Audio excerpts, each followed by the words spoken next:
Olá amigos, vamos à nossa videoanálise de fechamento do pregão desta quinta-feira, dia 29 de maio. Ibovespa terminou o dia com queda de 0,76% e segue a briga ali nos 52.300 pontos, entre 52.300 e 53,0, arredondando para 0,60.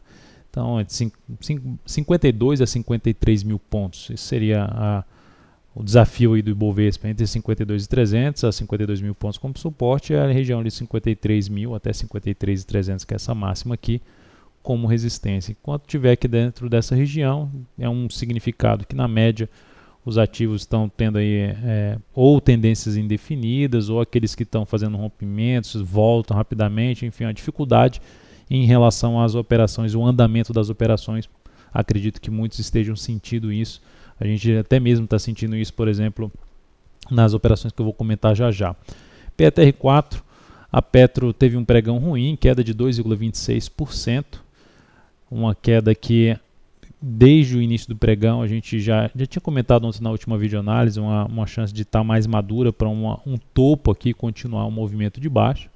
Essa era a nossa até expectativa em cima da Vale também, ela começou assim e terminou indo para o outro lado, mas o fato é que a Petro aqui tem uma tendência de baixa, já comentei, uma leve tendência de baixa, já formou um topo, então para mim está dentro de um movimento aqui de baixa, enquanto a Petro não voltar aqui para cima de uma região aqui em torno de R$17,90, R$18, continua um pouco mais apontando para a zona de suportes, para os seus próximos suportes, primeiramente R$17,10 e abaixo disso a região mais ali para a faixa dos R$16,50, em torno de R$16,50. Então, ativo que ficaria um pouco mais para trabalhar na ponta vendedora, ou se arriscar um pouco mais em cima dessa região de suporte aqui, gerando algum candle de reversão, possibilidade de buscar alguma compra de day trade. Swing trade eu ainda não estaria interessado em compra na Petro.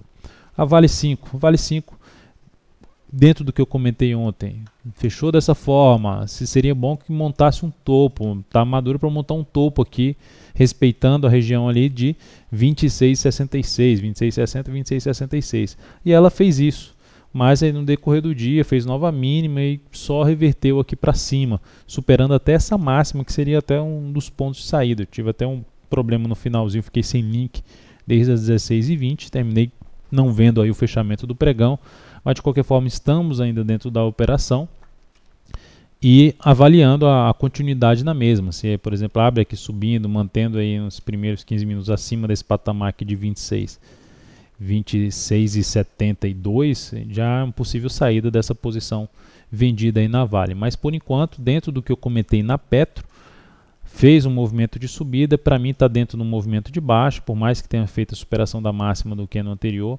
ainda para mim está dentro do movimento de baixa, e dentro dessa característica, de novo, ela está aqui madura para uma nova formação de topo. Espero que isso aconteça aí no início do próximo pregão e que ela não ganhe mais força, assim, ela vá para baixo. Isso é a favor da nossa entrada na venda. Outros ativos, a Siri3 executou a nossa compra, ficou ali travado durante, a nossa venda na faixa dos 13,48, ficou travado o tempo inteiro, o stop está aqui em 13,72, terminei não colocando aqui as linhas, vou colocar as linhas depois dessa videoanálise. E o nosso objetivo para essa operação da Siri3 está lá na faixa dos R$12,76, é mais aqui para essa região de fundo anterior, de vários fundos anteriores. Então vamos ver como é que essa ação se comporta aí no próximo pregão, e o fato é que se ela superar já essa máxima aqui, que é antes do ponto de stop, já não seria algo bom, já seria possível saída, ou mesmo fechar aqui em cima dessa região, que ela já tem como todo um patamar de resistência. Se você traça uma linha horizontal aqui, você tem toda uma região de resistência que vem sendo respeitada ali em torno de 13,60. Então, se já vem com um candle de força aqui para cima dessa região e permanece trabalhando acima desse patamar, já gera a chance de saída dessa posição, dando indício de que ela pode voltar para cima desse 13,57, 13,60. Espero que não. Mas vamos lá para os próximos ativos. Falando ainda das nossas posições, a Gol 4 e Rent 3 tiveram um pregão que começou dando gosto, né? Aquele pregão que vai lá em cima. A Gol 4, por exemplo, teve alta aqui no dia em torno de 4%. Aí vai lá e perde força e fecha em R$14, praticamente aí no 0 a 0. E aí a gente vai estar de olho também nesse ativo para continuidade na operação comprada. na expectativa que ela gere mais uma formação de fundo após essa correção. Vinha com um movimento um pouco mais esticado para cima no G60, vamos ver se ela consegue gerar um fundo aí ascendente no início do próximo pregão. E Rente 3 foi a pior em termos de fechamento, o leilão de fechamento no final do mês, ou penúltimo dia, último dia do mês, último dia útil, tende a ter um leilão um pouco mais forte. Se eu jogar aqui no gráfico de 1 minuto, dá para perceber o leilão como jogou o ativo para baixo, 0,5%. E olha que tem leilões aí mais fortes, a gente tende a ver isso no fechamento aí dessa sexta-feira. Então o ativo terminou sendo jogado para baixo dos 36,11, que é um fechamento ruim para mim. O ideal é que ela tivesse sustentado acima dos 36,11, mas também, assim como eu comentei da Gol 4, Vale 5, enfim, são ativos que eu vou estar de olho na abertura do próximo pregão, e o ideal é que ela fizesse esse tipo de formação depois de um movimento corretivo, de uma superação de topos anteriores, quebrar a sequência de topos e fundos descendentes, gerar aqui um fundo ascendente, uma possibilidade de onda 3 pelo G60 seria algo bom para nossa compra. E aí outros papéis, destaque, MPLU 3, ação em tendência de alta de curto prazo, tendência de alta de médio prazo, vai apontando, fez um rompimento aqui por pouco dos 33,43, fechou em 33,50 com forte candle de alta de 5,02%, vai apontando para a próxima resistência ali na faixa dos R$ 34,61 no gráfico semanal. Aqui só no máximo caberia ali esse tipo de compra de rompimento, mas com objetivo bem curto aqui na faixa dos 34, desses 34,61. E para mim o ideal é que ela tivesse alguma parada e alguma correção maior no G60, usando até esse 32,46 como suporte para buscar uma entrada nela.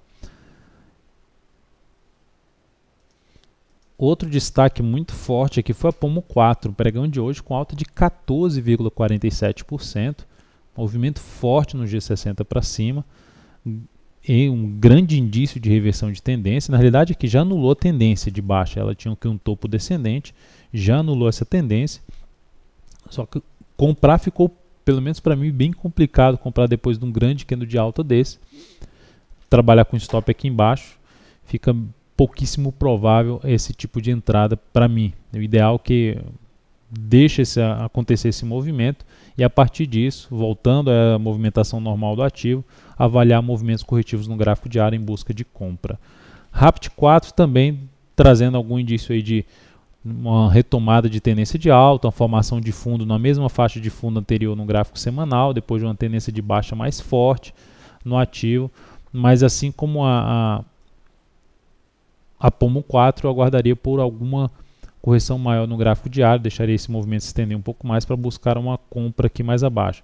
Ah, por que você não compra então? Porque não vai subir? Não, não é questão que não vai subir, é só pela questão de relação risco-ganho. Tem resistência já na faixa dos 6,72, acima disso seria mais por volta de R$ 7. Já vem com movimento de alta, então o stop fica um pouco maior aqui nesse momento. Por exemplo, se eu entro comprando mesmo aqui no G60, superação da máxima de hoje com stop aqui nessa correção em torno de 2,5%, projetar 2,5% aqui já para a próxima resistência já não cabe. Já teria que ir lá para perto dos 6, em torno de 6,80 para chegar nesses 2,5%. Então o ativo tem que superar alguns patamares de resistência para bater numa relação risco-ganho de 1 para 1 que eu não trabalho nesse momento. Então, de certa forma, em alguns momentos não tem como pegar todos os movimentos de subida ou movimento de baixa em um ativo.